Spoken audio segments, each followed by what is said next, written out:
Akibat banjir ikan di tempat penampungan ikan Kota Idi Aceh Timur, tangkapan ikan para nelayan melimpah.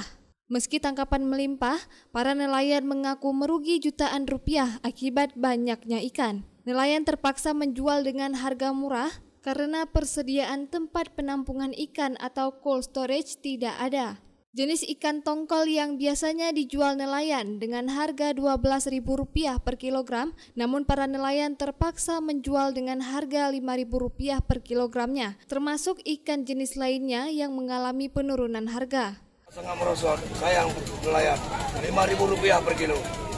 Hasil melimpah, tapi harga tidak ada. Itu kenapa bang? Harga merosot? Ya karena fasilitas kami tidak cukup.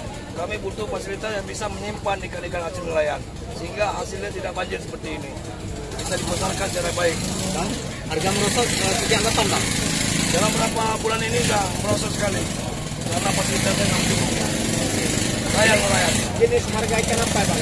Rata-rata tongkol. Ya, tongkol segar. Biasanya ini Rp15.000, Rp20.000. Hari ini Rp5.000. Ya, Rp5.000.